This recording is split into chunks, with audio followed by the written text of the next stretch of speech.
కేసులకు భయపడేది లేదని వైసీపీ మాజీ ఎంపీ గోరంట్ల మాధవ్ అన్నారు. కూటమి ప్రభుత్వం భయపెట్టాలని చూస్తోందని అన్నారు. ఇక పోలీసుల విచారణకు సహకరిస్తారని సందర్భంగా అన్నారు. ఏపీలో పరిస్థితులు ఎమర్జెన్సీ రోజులను తలపిస్తున్నాయని మండిపడ్డారు. కూటమి ప్రభుత్వం కేసులపై దృష్టి పెట్టడం ఆపి ప్రజలపై దృష్టి పెట్టాలని గోరంట్ల మాధవ్ సూచించారు.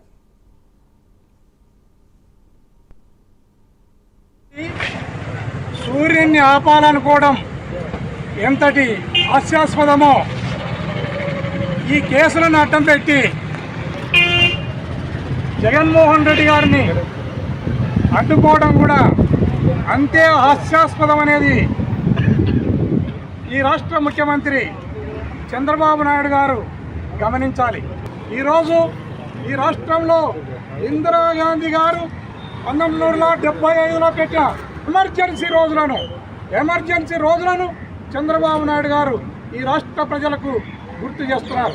ఈ రాష్ట్రంలో అభివృద్ధిని కానీ సంక్షేమాన్ని కానీ పక్కన పెట్టి ఆయన ఇలాంటి అక్రమ అరెస్టులు తప్పుడు కేసులపైన దృష్టి సారించినారు. దయచేసి మీరు ఏదైతే ఈ దుర్మార్గాన్ని దౌర్జన్యాన్ని నమ్ముకున్నారో దీనితో ఈ రాష్ట్ర ప్రజలు ఇప్పటికే విసిగి వేసారడం జరిగింది. దయచేసి ఇప్పటికైనా ఈ కూటమి ప్రభుత్వం కళ్ళు తెరిచి రాష్ట్ర ప్రజల ఈ రాష్ట్రం యొక్క సర్వతోముఖాభివృద్ధికి కృషి చేయాలని ఈ సందర్భంగా తెలియజేస్తున్నాను. ఈ తప్పుడు కేసులకు అక్రమ అరెస్టులకు వైఎస్ఆర్ కాంగ్రెస్ పార్టీ లీడర్లు కానీ కార్యకర్తలు కానీ ఎవరూ భయపడనక్కర్లేదు. ఈ రాష్ట్రంలో ఎప్పుడు ఎలక్షన్లు జరిగినా జగన్మోహన్ రెడ్డి గారు ఓడేది లేదు, చంద్రబాబు నాయుడు గెలిచేది లేదు.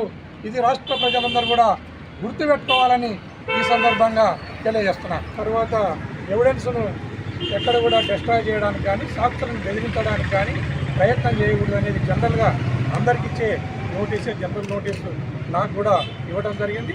నేను పోలీస్ వ్యవస్థకు పూర్తి స్థాయిలో సహకరిస్తానని కూడా ఈ సందర్భంగా పోలీస్ వ్యవస్థకు కూడా తెలియజేయడం జరిగింది. మూతిని అడ్డం పెట్టి సూర్యుని ఆపాలనుకోవడం